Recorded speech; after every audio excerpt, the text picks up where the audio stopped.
All right, so this morning, I'm still really kind of laying the groundwork on trying to talk about some different things through Scripture, truths in Scripture that really establish the framework, the foundation of our church, especially as we start to look forward to, what are we about out here? What are we doing? And to try to solidify some of those things, to be able to communicate it to you and to people who would possibly come to our church. So that's the reason why haven't settled yet on a specific book that I'm going to move to next. And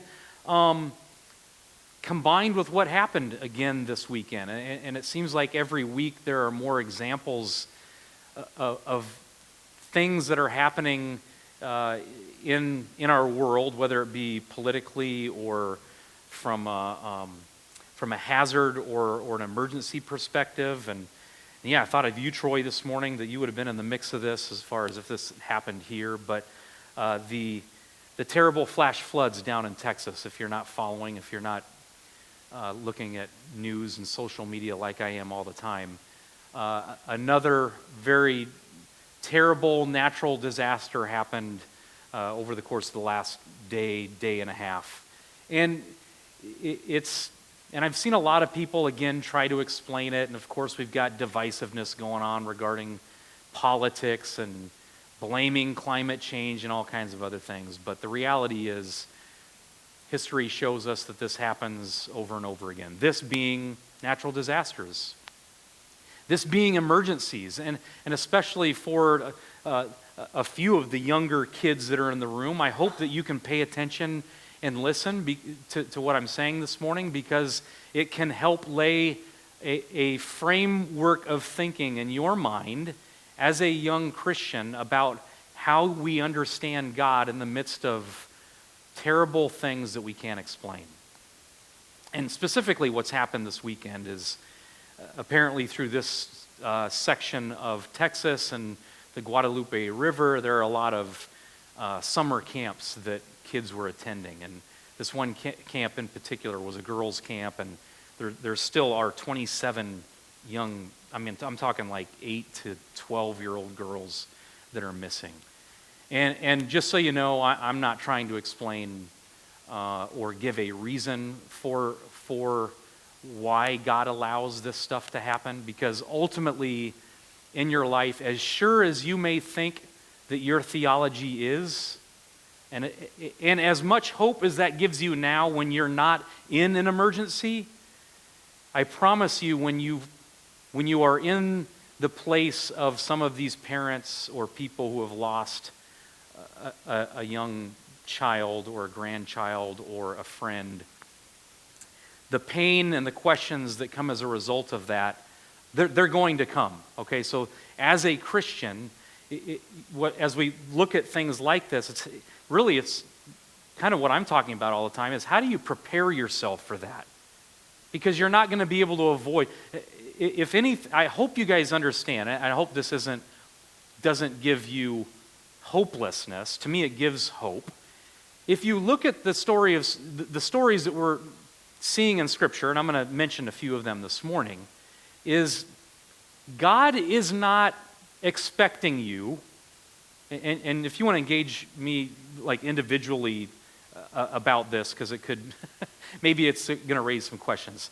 From my perspective, as I look at Scripture, God is showing us how He stays with people in their worst times, and how He shows Himself to those people and makes Himself real to those people in the worst of times.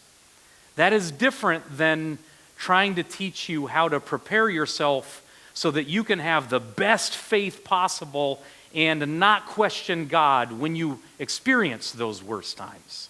You guys get the difference? Because what we see in Scripture is there is no human in Scripture other than Christ who is able to experience the worst that life can dish them and still have full faith in God that He knows what He's doing. I wish I could repeat that. Did you guys hear me? There's only one human in Scripture that has been able to face the worst that life has been able to dish to him, and he has been able to still maintain full and complete faith and hope in God that God knows what he's doing with that situation. Every other human in Scripture has crumbled under the pressure.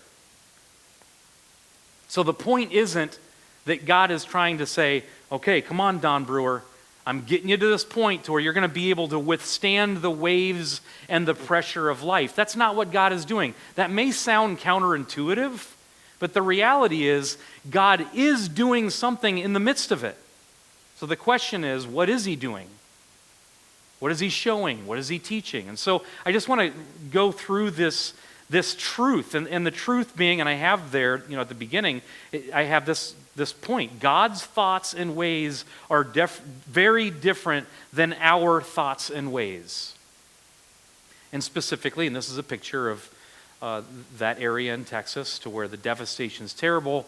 They're trying to find, they're still hoping to find kids who are alive. I saw one story. Was it 8 miles they found a girl that was up in a tree? 8 miles from where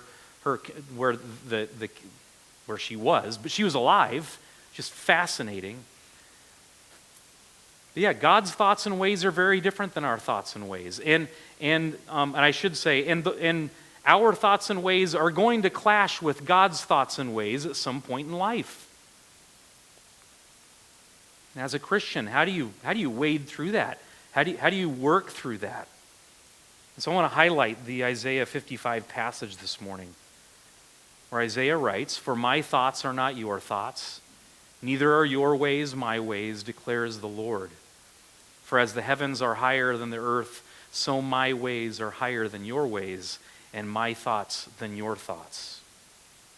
The two Hebrew words that are highlighted there, the first one is that word for thought, or typically translated thought, and it means thought, plan, purpose, denoting mental activity that moves from inward reflection to outward purpose. That's where they get the thoughts, plans, intentions. And then way literally is the Hebrew word for road. Road, path, journey. And and I think we talked about this last week, where it has the connotation of manner or conduct.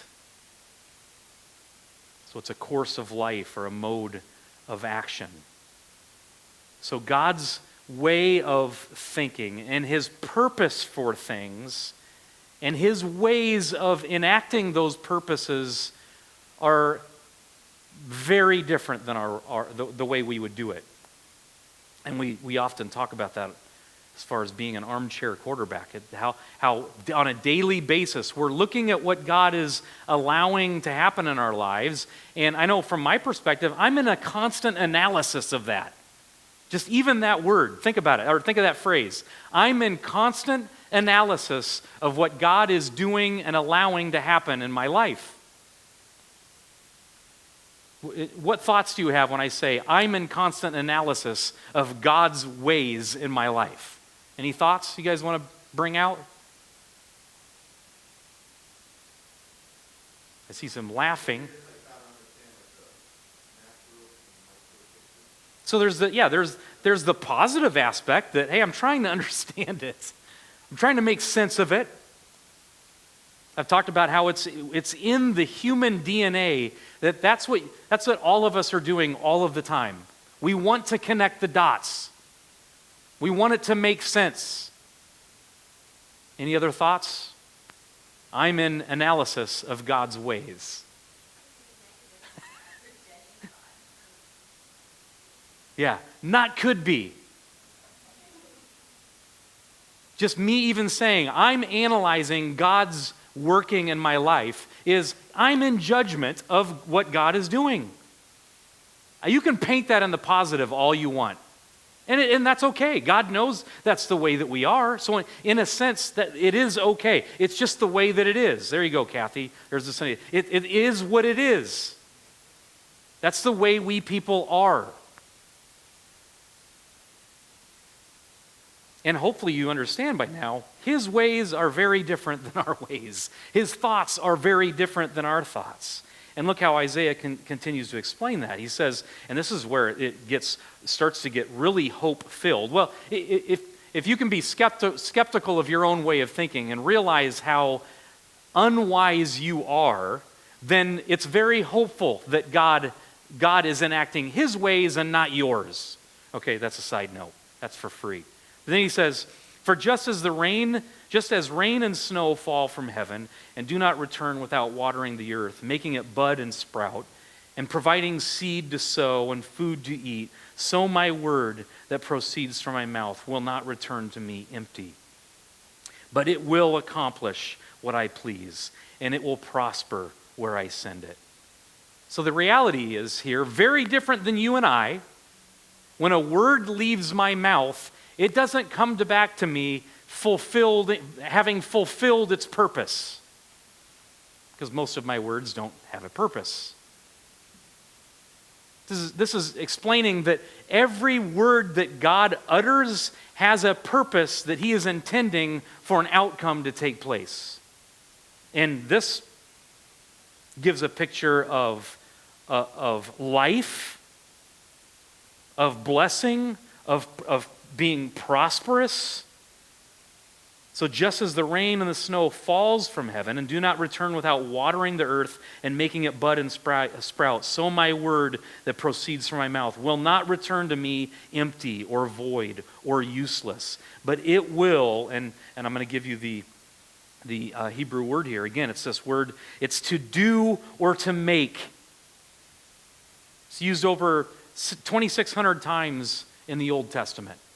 This is the word that you see over and over again in Genesis, where God is doing, He's making, constantly. And this is very different than you and I. And this idea of what God is doing and making is distinctly different in that we can't do and make like God does and makes. You can see there it says 2,600 times, and functions as Scripture's workhorse for intentional action, creating, fashioning, preparing, accomplishing, performing.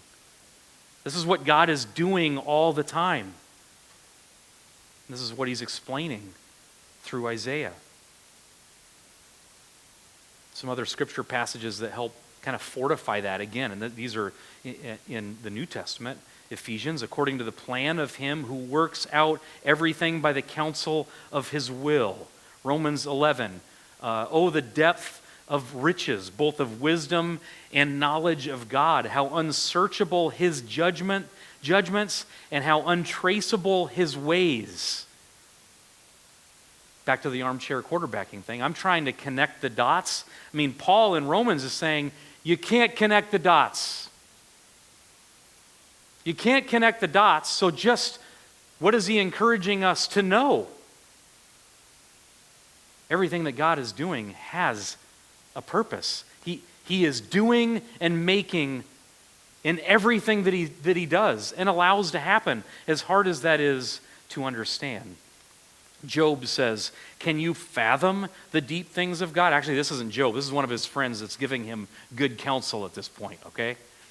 Can you fathom the deep things of God or discover the limits of the Almighty? They are higher than the heavens. What can you do? They are deeper than Sheol. What can you know? Their measure is longer than the earth and wider than the sea. I mean, in my prayer, I've said over and over again to God, and not even, I mean, I can say I haven't even gone through something like really terrible in my life. But thinking about my physical state and my knees and how I'm focused on what I can't do versus what I can do. It's always a question in my head. It's like, God, I mean, yeah, to me it doesn't make any sense. I mean, couldn't you have taught me, things in a different way? And Job's friends here are saying, listen, you can't fathom the deep things of God. You can't connect the dots. There is this aspect of trusting that He knows what He's doing. And how do we know that? I'm going to give some specific examples. And these are examples of the stories of Scripture that we've been immersed in over the last few years. Okay, so first of all, Moses and the Israelites in the Exodus.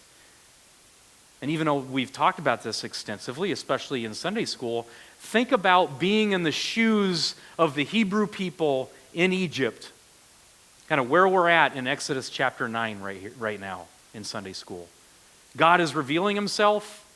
He's making it clear to the Hebrew people and to the Egyptians that he's God and he's real. And he's declared to the Hebrew people that he's going to deliver them. And like we've said, I think a number of times, both in Sunday school and here in the regular service, when God, what we see, if we were in the shoes of the Hebrew people, and we hear that God has shown himself to Moses, and God has told Moses, I'm going to deliver my people. We've talked about, and if you guys want to bring this out again, what if you were in the shoes of a Hebrew person at that point in time, and you hear that, what is automatically happening in your head at that moment? When you hear, God is here, God is going to deliver me from being a slave, and he's going to take us to a land that he's promised years ago to my forefathers. What immediately happens in the mind of a human?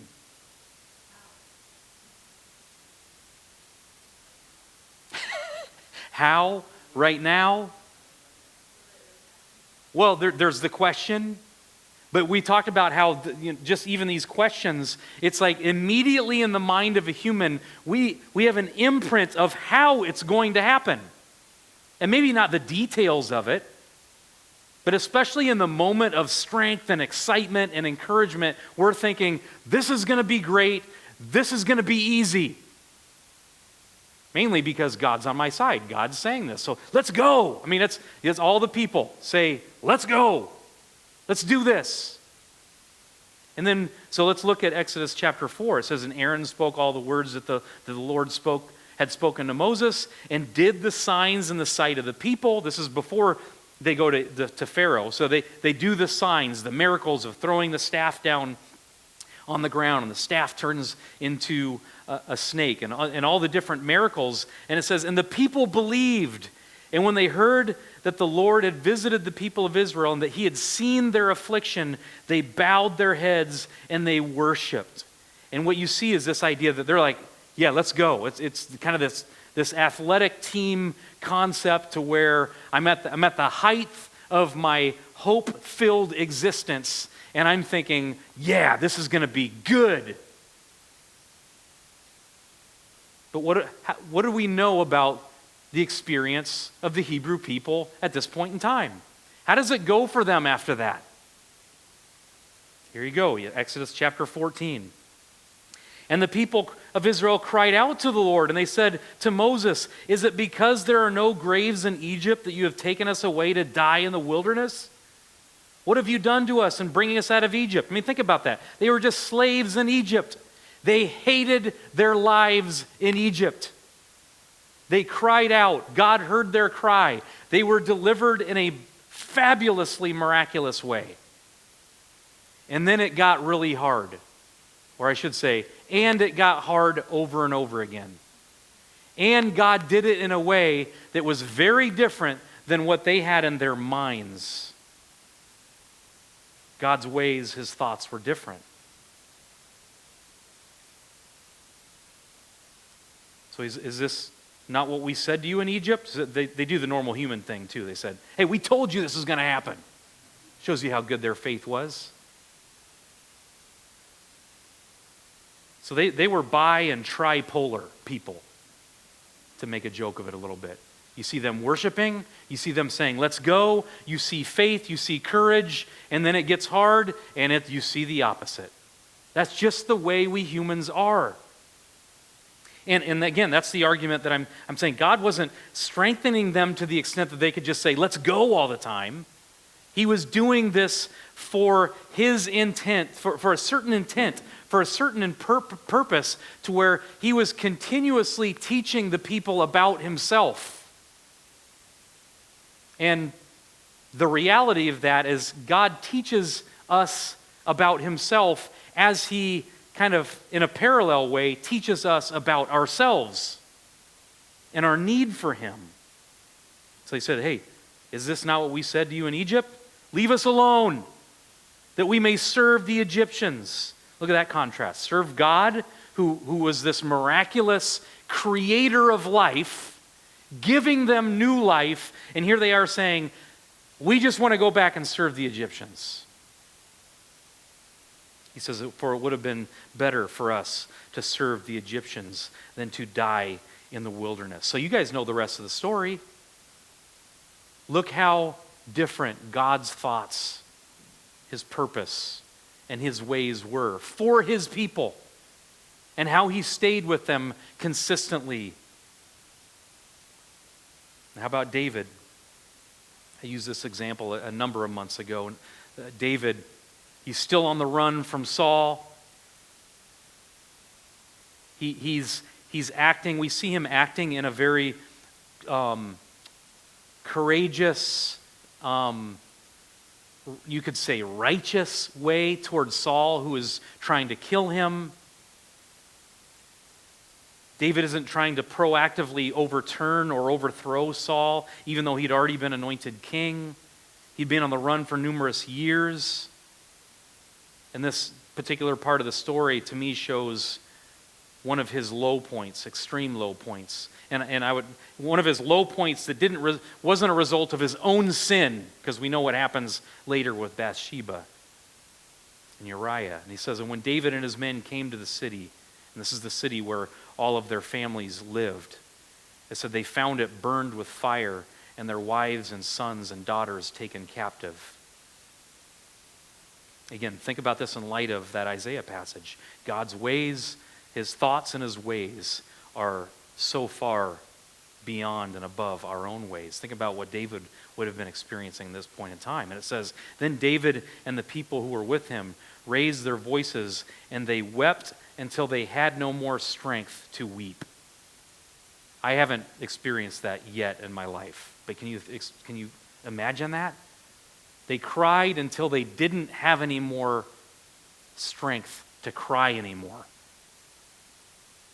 And it says, and David was greatly distressed, for the people spoke of stoning him, because all the people were bitter in soul, each for his sons and daughters. There's that breaking point. Their families were gone. For all they knew, they were slaughtered. And here their leader that they trusted, they turn on their leader, who is David. And David reaches this point to where not only does he have no more strength to cry, it now says he's distressed because his own men want to stone him. So think about that. Think about being in David's shoes at that point in time. Kind of contrast it with when he was anointed with oil by Samuel to be king of Israel. I would expect that, hey, it was go time right then. How about when he killed Goliath? That was go time. This is exciting. This is the part of the human experience where we experience God, and he's kind of giving us what we desire, and it's hope filled from a human perspective. And then this happens. And we know the end of the story. God stays with David. God remains with him. He forgives him. He blesses him. He teaches him regarding himself. And then another example that I've given as we've walked through the story of Mark. The story of the disciples. They thought this was pretty cool through most of their experience with Jesus. You guys know what I mean by that? They're experiencing the miracles of Jesus. They're experiencing the fame of Jesus. They were probably famous themselves because they were Jesus's guys. From a human perspective, it was probably pretty cool to experience what they experienced during the life and ministry of Jesus. Okay? And from a human perspective, it was probably playing out just like they wanted. And the proof of that was these passages right here. Mark chapter 9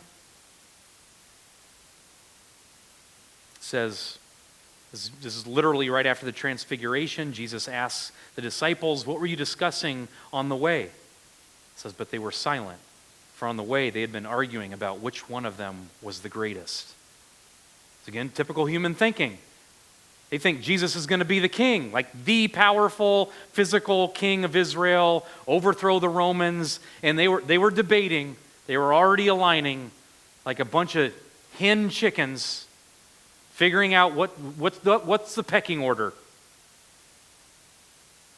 Normal human thinking, normal human thoughts.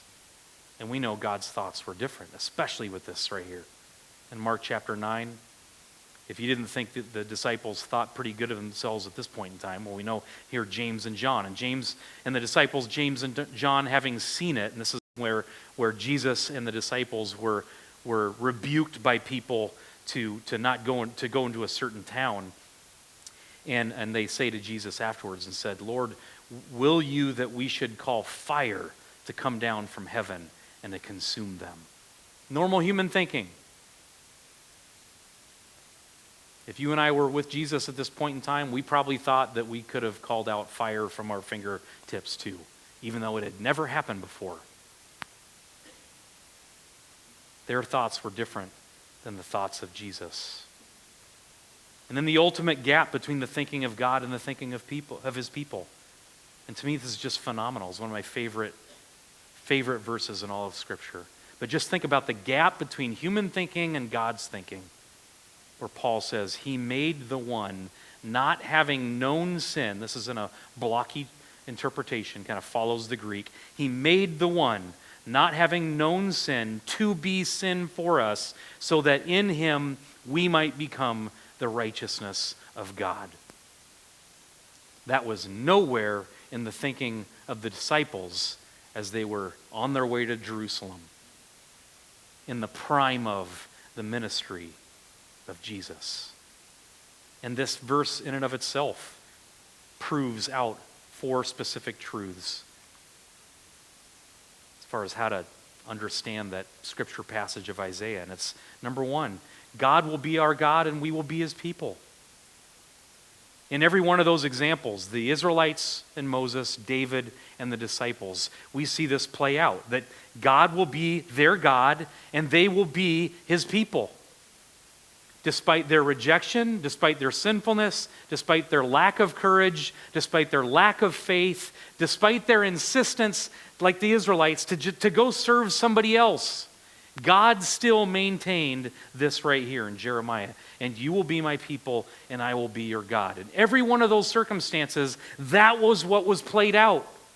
The faithfulness of God saying this from the beginning, and he plays it out every single time.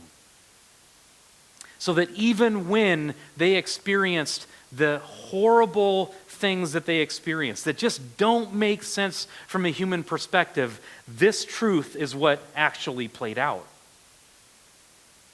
Exodus 6, verse 7, I will take you as my own people, and I will be your God.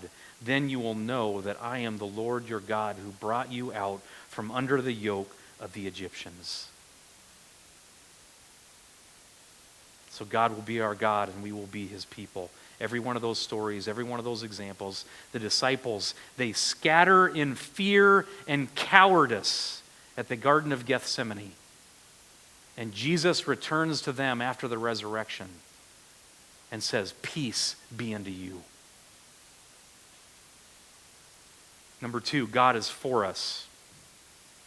Because in the midst of that pressure, the pressure, the tyranny of the urgent, the emergency nature of what the pain that the Israelites experienced as God was bringing them out of Egypt and taking them to the promised land. The pain and the horrific nature of what David saw and experienced when the families were taken away captive and the city was burned to the ground. The one question or the main doubt that everybody has in their head is this right here. Is God really for us? Is this really good? And what Scripture shows over and over again, and what Scripture shows to each one of these examples, the Israelites, David, and the disciples, is God shows them that He is for them. Romans 8:31, what shall we say in response to these things? If God is for us, who can be against us? As the Israelites were standing on the shores of the Red Sea in a completely helpless and hopeless state, God says through Moses, the Lord will fight for you. You need only to be still. What was God showing them? He was for them. He wasn't against them. Even in the pain, God is showing that He's for them. 3, God is with us always. Jesus says this, and behold, I am with you all the days until the completion of the age.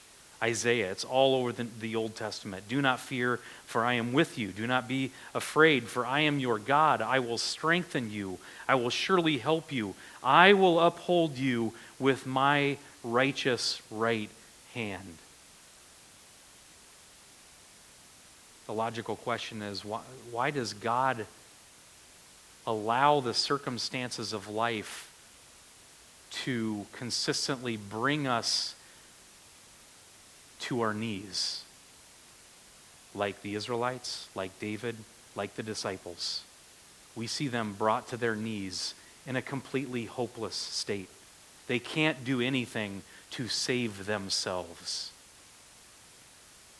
Well, the logical answer to that is it's because God is the one who is saving.